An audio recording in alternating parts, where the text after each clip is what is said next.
Kuna watu wako hapa mjini. Juzi nilipoona kwenye grupu langu la wainjilishaji jimbo idadi ya watu walikuwa tunaandika wanayekuja, juzi nikatoa ofa kwa yoyote anayetaka kuja Diamond, hana hela nitamlipia, sababu nilijua ambacho kinakwenda kufanyika, na nilipata baadhi ya watu wamekuja hapa, usinyanyue mikono, lakini nilikuwa najua kuna mzigo, nilikuwa na feel ambao Mungu anaenda kuachilia hapa kwenye mkutano. Kuna upako wake tu hapa. Lakini nangua naongea na mzee Mtema hapa, angetamani wakarismatiki wote wawepo hapa, lakini uwezi walazimisha watu. Na Epi Maki amesema hapa, maskini wataendelea kuwepo milele, lakini isiwe wewe. Hajasema wewe, amesema maskini wataendelea kuwepo milele, lakini sio wewe. Tumsifu Yesu Kristo.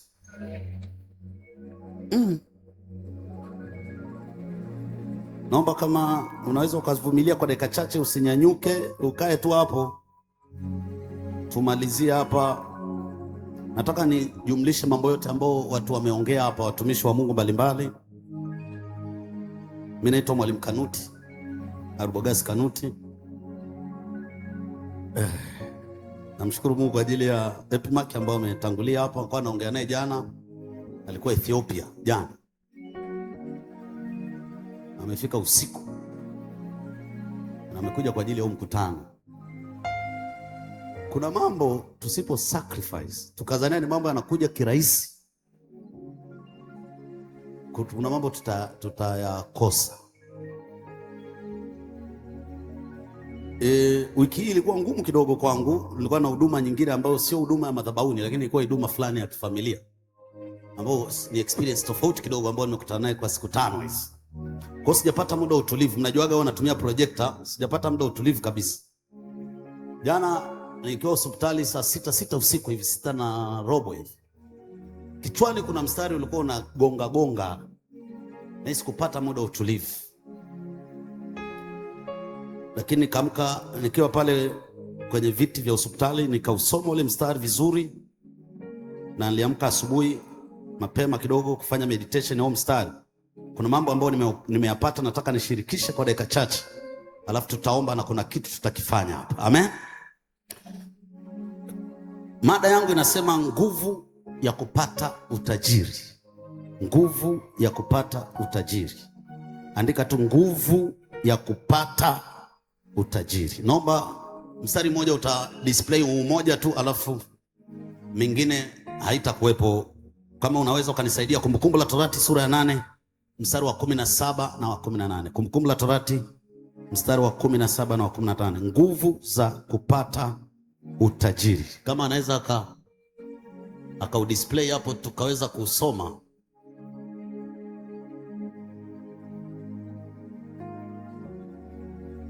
Okay. Tutasoma hizo tafsiri mbili hapo, alafu baadaye tutaenda. Huyu ni 17, sawa. Tutasoma 17. Naomba kama unaona unisaidie kusoma kwa sauti. Tunaanza na tafsiri ya kwanza ya neno. Kuna tafsiri ya kisasa na kuna maneno machache yametofautiana kidogo tu. Kidogo tu. Naomba tuanze mstari wa kwanza pale juu. 1, 2, 3, twende.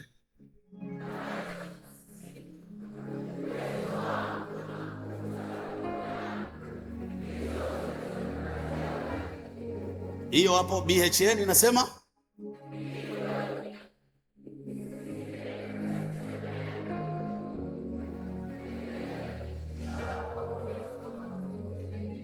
turudie hiyo BHN, turudie 1, 2, 3 kwa nguvu kidogo.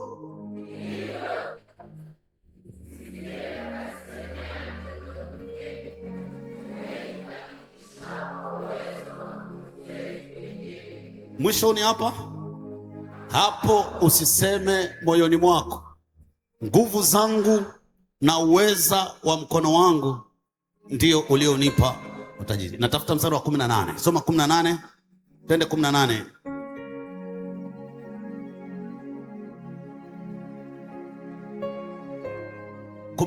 Twende 1, 2, 3 kwa nguvu, kanisa zima, watu wote.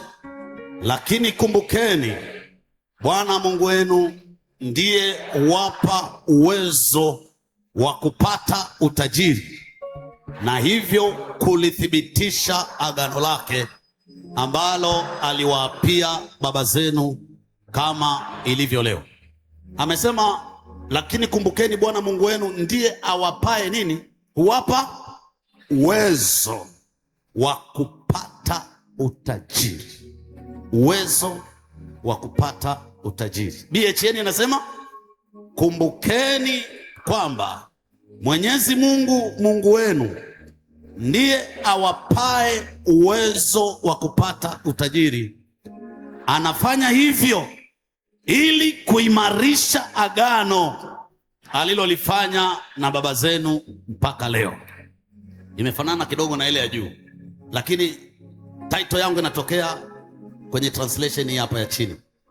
Bali 1 2 3 kwa anayeona, bali utamkumbuka Bwana Mungu wako, maana ndiye akupaye nguvu za kupata utajiri, ili alifanye agano lake alilowaapia baba zenu mpaka leo.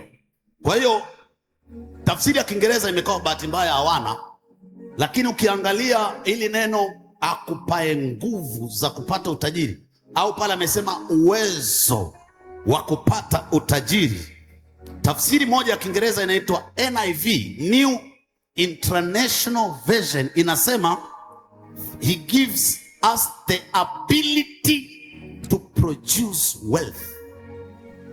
Ability to produce wealth. Tafsiri nyingine ya NLT, New Life Translation, inasema power to be successful. Anatupa power to be successful. Mungu anaweza akatupa nguvu za kutusaidia kuwa successful. Na tafsiri nyingine anasema power to make wealth. Nguvu za kutajirisha. Mungu anaweza akatupa nguvu za kufanyeje? Za kutupa utajiri. Ndio nataka nijumlishe masomo yote yaliyoongewa hapa. Ni kweli tunahitaji maarifa, na wanayejua swala la fedha linahitaji maarifa, sio upako tu. Yanahitajika maarifa, na ni elimu ambayo asilimia kubwa ya watu hawana. Wameongea mambo ya M-Pesa hapa, UTT AMIS. Ukiuliza watu mambo ya hisa, ungeuliza percentage ya watu wanayejua hapa ni wachache, inaweza isizidi hata 2%. Ukiongelea maswala kwa mfano ya DSE, hiyo Dar es Salaam Stock Exchange, ni wangapi wako DSE hapa? Unaweza kupata 1% au usipate. Hamna maarifa. Sasa kupata elimu kama hizi ambazo viongozi wetu wametuandalia ni jambo kubwa sana, ni zaidi ya kuombewa upako na tumsifu Yesu Kristo. Kwa hiyo anasema anatupa nguvu za kupata utajiri, au uwezo wa kupata utajiri, ability to produce wealth, power to make wealth. Sasa ukiliangalia hilo neno utaona mambo kama 4 hivi.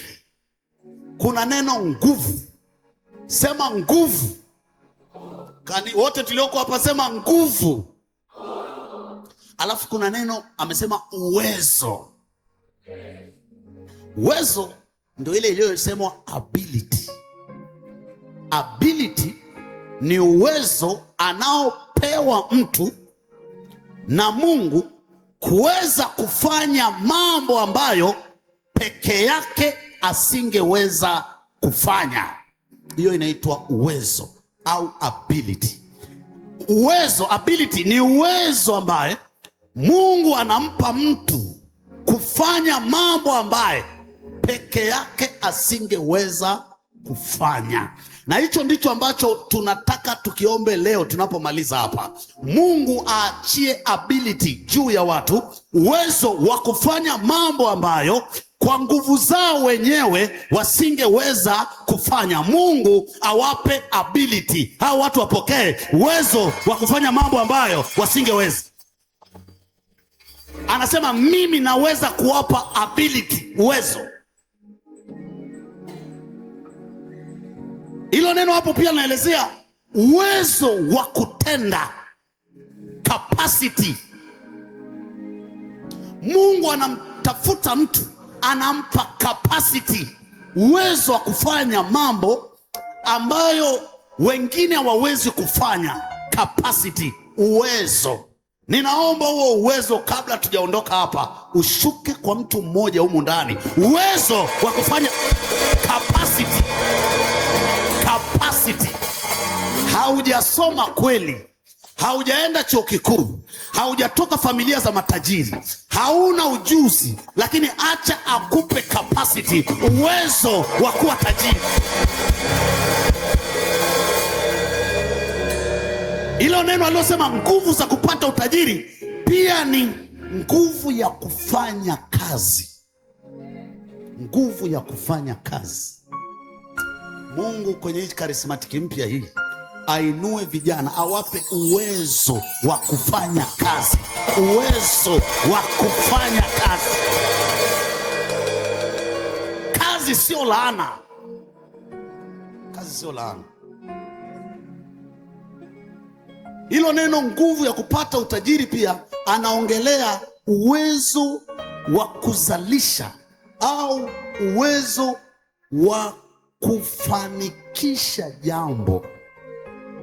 Uwezo wa kufanikisha jambo, uwezo wa kuzalisha au uwezo wa kufanikisha jambo. Kuna jambo ambalo unalo. Umesikia Victor Mwambene amesema hapa, umesikia Kevin Kibenja amesema hapa, una jambo fulani. Acha Mungu akupe uwezo wa kulifanya hilo jambo, akupe uwezo. Strength, power, efficiency aachilie katikati yetu, kutokana na yale ambayo anakwenda kuyafanya mbele. Hakuna namna, lazima atawaempower hawa watu leo, lazima atawapaka mafuta hawa watu ili waweze kwenda kufanya. Kwa hiyo ule mstari ambao tumeusema, tunaweza tukasema kwamba Mungu ndiye akupae uwezo, ndiye akupae nguvu, ndiye akupae power, ndio hiyo ability ya kuweza kuzalisha utajiri. Mungu anaweza kukupa nguvu ya kuweza kuzalisha utajiri, anaweza.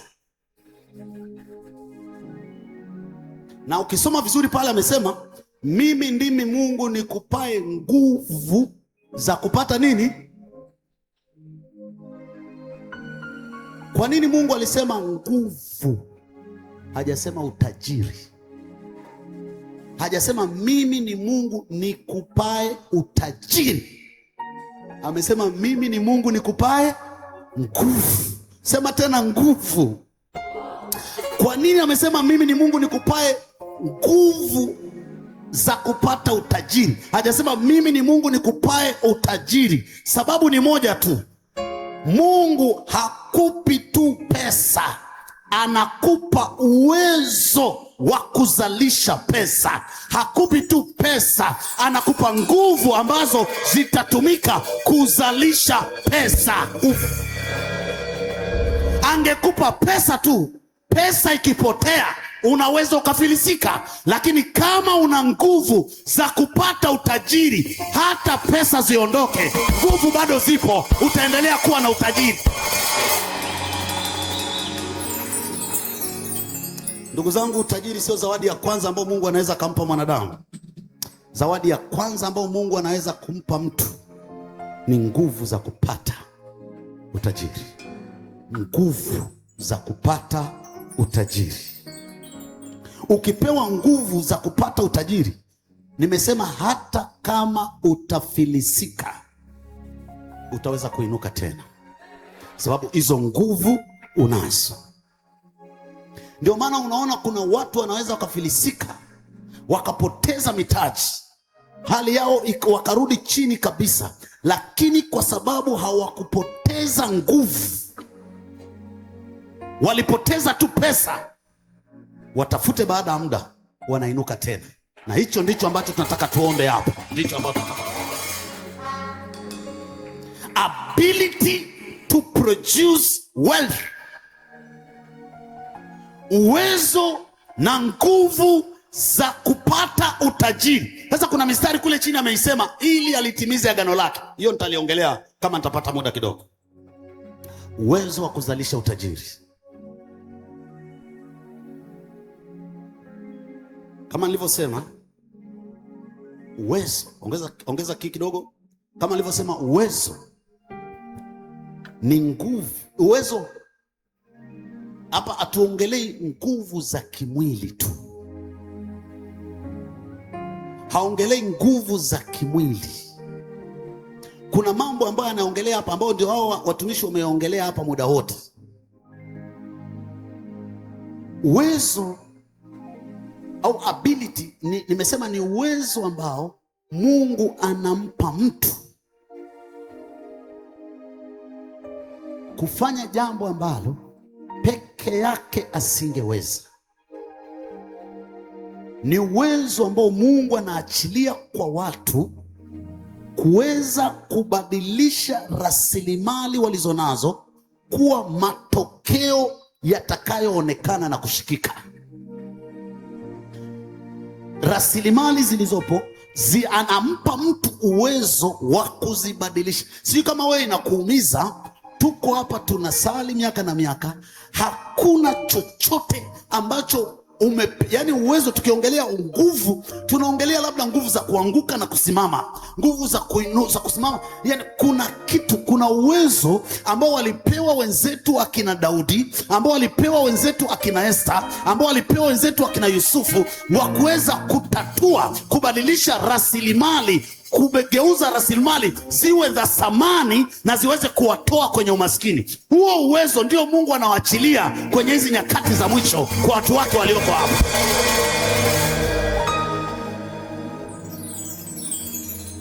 Kwa hiyo kwa mtizamo wa kibibilia,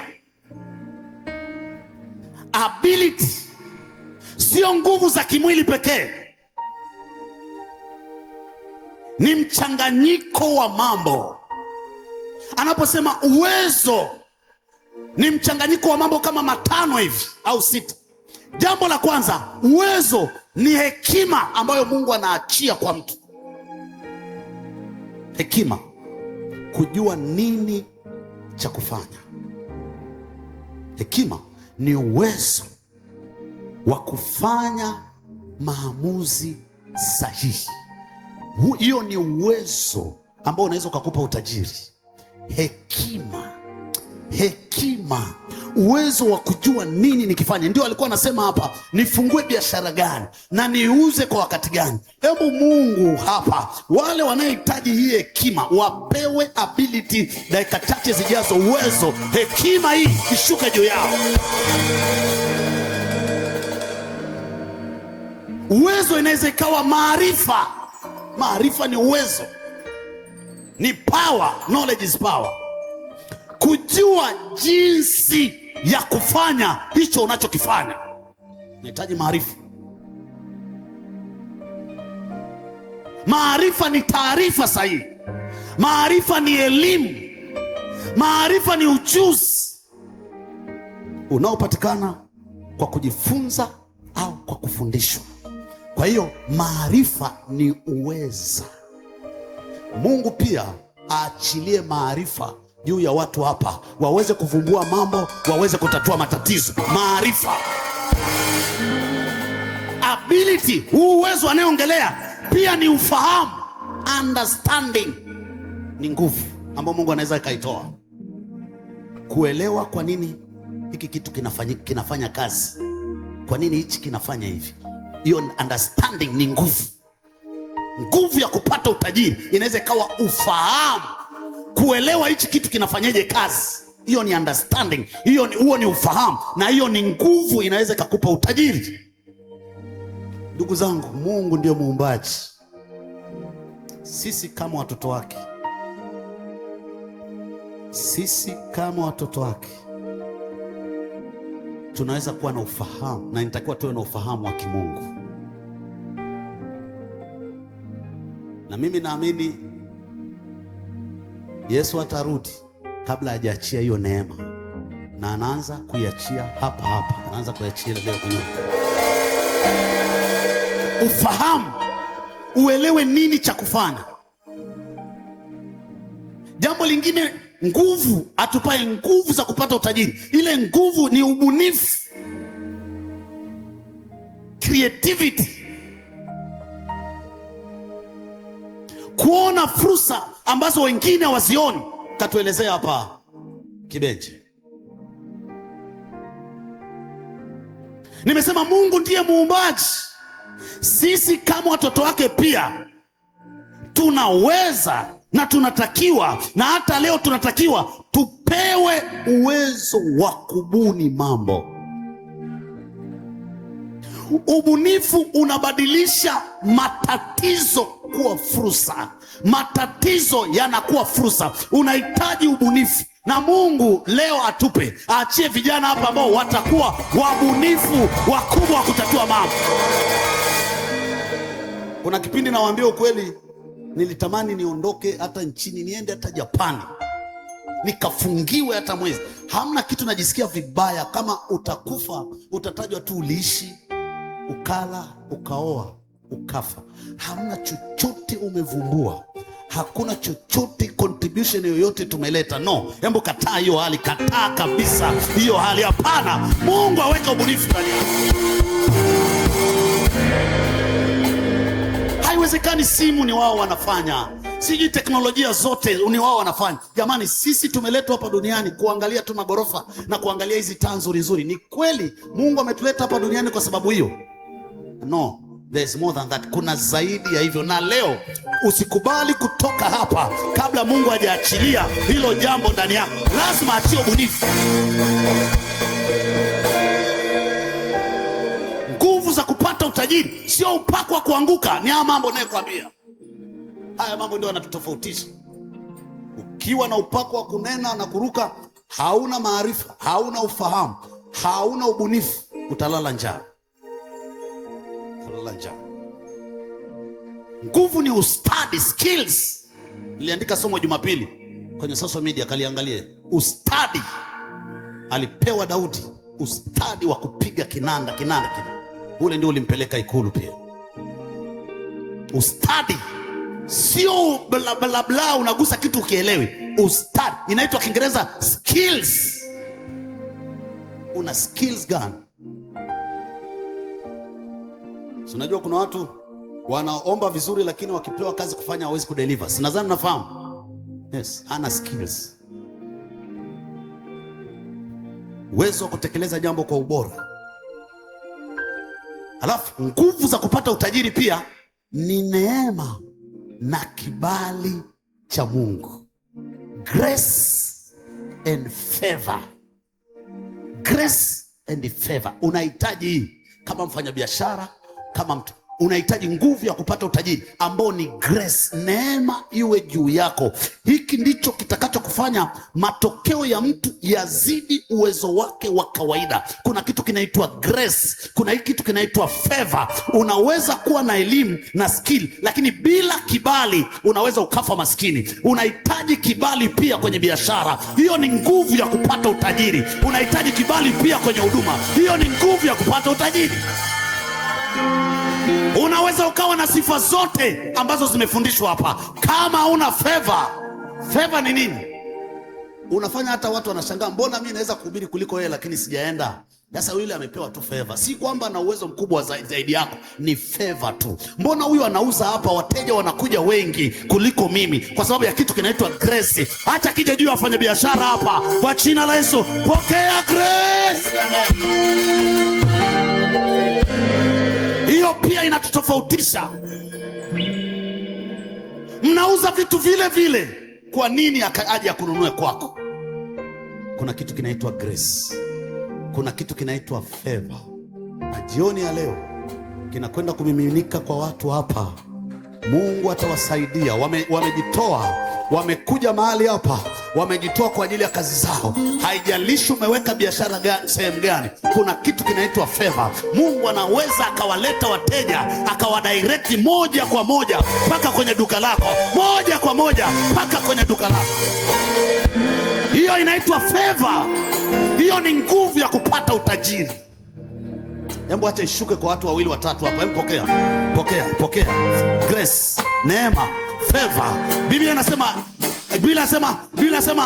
inasema Esther akapata kibali mbele ya mfalme. Hebu na wewe upate kibali mbele ya wafanyabiashara pale Kariakoo. Acha na wewe upate kibali juu ya bidhaa yako, juu ya Tanzania. Acha na wewe kampuni yako ipate kibali. Pokea kibali cha biashara kwa jina la Yesu. Watashangaa, mbona tunauza bidhaa hiyo hiyo? Wao watazania umepata uchawi. Ni kweli umepata uchawi wa feva kutoka mbinguni. Acha ishuke tena. Pokea kibali kwa jina la Yesu Kristo. Feva hiyo ni nguvu ya kupata utajiri. Nguvu ya kupata utajiri. Wakitafutwa watu, jina lako linatafutwa. Zikitafutwa kampuni za kuchukua hiyo tenda, inaitwa ya kwako. Sijui kama watu wanaelewa mahali hapa. Mungu ainue hawa watu. Pokea favor ya biashara kwa jina la Yesu. Kuna mambo hatutatumia nguvu sana kuanzia sasa na kuendelea. Kaanzisha hilo jambo uone. Mimi nimewaambia, nimekucha mwaka jana nilimsomea dada moja, najua yuko hapa. Alisikia tu neno, akaenda akatafuta duka Kariakoo, akaenda kutafuta visa, akaenda China kwa mara ya kwanza. Nimetembelea maduka yake mawili. Hajui Kiingereza, lakini amekaa kwenye gari na mtu anaongea Kiingereza. Hayo mambo yamepita ya elimu, yamepita ya ujuzi. Kuna favor pia itakuja juu yako. Pokea favor.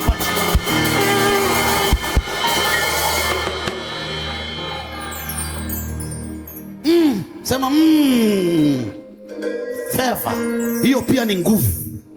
Hiki ndicho kitakachokupa matokeo ambayo mambo mengine anaweza kashindwa. Mimi nimefungua kampuni yangu ya mambo ya corporate training. Kwa zimeanza rasmi mwaka huu. Ukiangalia kwenye mitandao utaona Jumapili iliyopita ilikuwa ofisi ya mkuu wa mkoa. Wafanyakazi wote wa mkoa wa Mwanza na mkuu wa mkoa yuko pale, rasi yuko pale, dasi yuko pale, na train wafanyakazi. Hiyo sio akili ya kibinadamu, sio kazanie. Huu ni uwezo wa kanuti. Ni kitu kinaitwa favor, inaitwa grace. Ukianza kutafuta CV itakataa, haipo hiyo CV. Kilichokifanya ni kuweka neno la Mungu kwenye matendo, mengine yanafuata. Mengine yanafuata. Amenifuataje? Mtu kaniona Facebook, wana majina yao ya watu wakubwa wanaitoa training, wanawajua. Yule mmoja akasema, Kanuti simjui, lakini nawaletea mtu ambaye atawasaidia. Nilienda mwezi wa 5, mliona nilienda, nimeenda na juzi. Hiyo inaitwa favor. Hiyo inaitwa favor. Na inakuja wakati tayari una skill, umejiandaa. Kwa wale ambao mlishajiandaa miaka mingi, sasa majira yamefika ya Mungu kuanza kufanya mambo na kuyathibitisha. Kama mnazania tunatania, utaona watakapoibuka hapa mamilionea na mabilionea katikati yetu.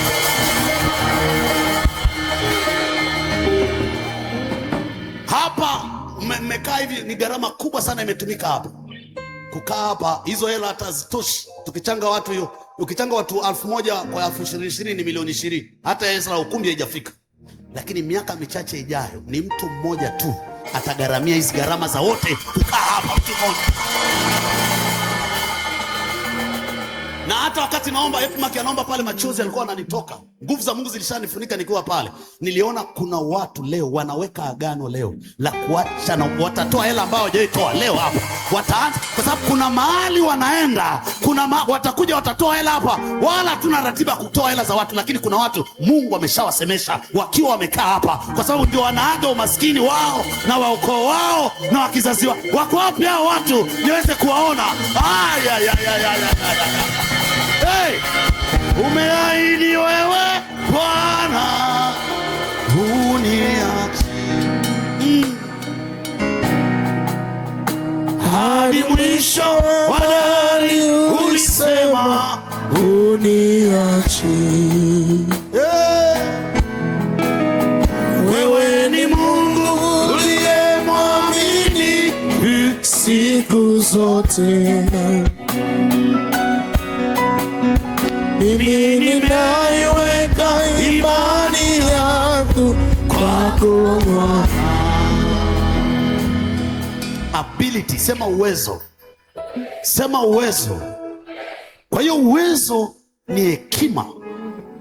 Uwezo ni maarifa. Uwezo ni nini? Ufahamu, understanding. Uwezo ni ubunifu, creativity. Uwezo ni neema au kibali ambacho Mungu anakiachia kwa watu. Hawana sifa ambazo wanadhania wanazo, lakini Mungu ameamua kuwachagua. Biblia inasema Yusufu akapata kibali mbele ya mkuu wa gereza.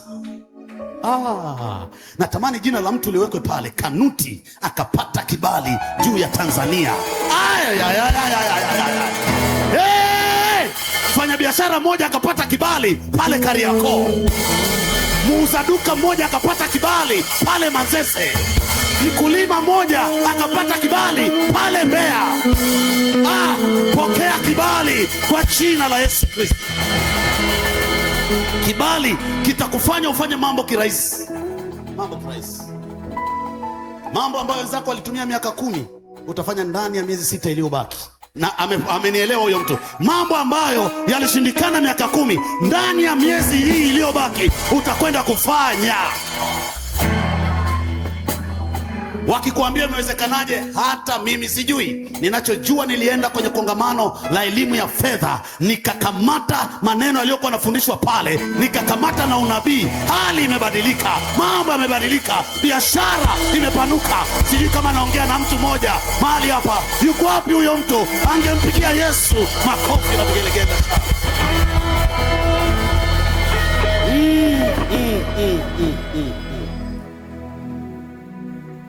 Mungu anatoa ability, ndugu zangu. Mungu anatoa ability. Mungu anatoa ability. Na tumetoka sasa hivi kwenye theory wa charismatic, tunaenda kwenye practical.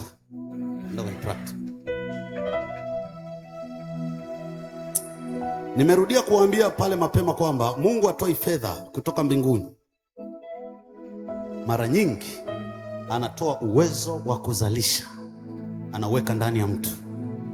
Usitegemea umetoka hapa utaenda nyumbani utakuta fedha zimemwagika ndani. Utakuta. Atakupa uwezo, maarifa, understanding, creativity, ubunifu. Anakupa hayo. Hayo ndio uwezo wa Mungu. Pesa hapa utazikuta chumbani. Tatizo anatupa uwezo, bado tumekaa tunajiona hatuna uwezo. Nimefundisha ile somo muda mrefu, umeelewa habari ya wakoma 4. Mtumishi wa Mungu alipotoa unabii, kesho majira kama haya unga utauzwa kwa shekeli. Maana yake ule uwezo tayari ulikuwa umetanda juu ya eneo. Walikuwa wanatafutwa watu ambao watapiga hatua. Angepiga hatua kiwete, angeenda kupata. Wakapiga hatua wakoma. Walipopiga hatua, Mungu akawasikizisha kishindo cha jeshi la Washami. Wakaanza kukimbia. Wanawakimbia nani? Watu ambao kuna nguvu ya uwezesho imeshashuka. Na waambia ukweli, nguvu ya uwezesho iko juu ya wakarismatiki wote kufanikiwa kiuchumi. Iko juu yao. Mungu hawezi kuleta project kubwa kama ile Emmaus hajawapa watu uwezo. Huyo sio Mungu. Huyo sio Mungu. Ni watu hawajasikia tu. Na wengine hawajajua kwa nini Mungu amepitisha hela kwao.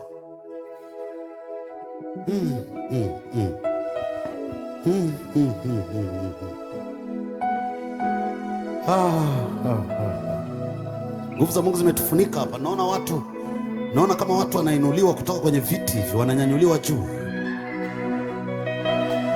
Naona watu wananyanyuliwa kwenye viti.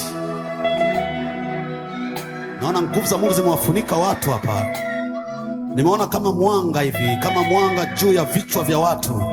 Ni kama ufahamu wa mtu unafunguliwa. Hata weza usiogope tu. Nguvu za Mungu zimeshuka hapa. Kuna watu ndio wanaaga umaskini. Kuna vita inapatikana. Walisema hautakaa utajirike, hautakaa ufanikiwe. Angalia kinachotokea dakika chache, wanainuliwa hao watu. Nguvu za Mungu ziko juu yao. Wasaidie.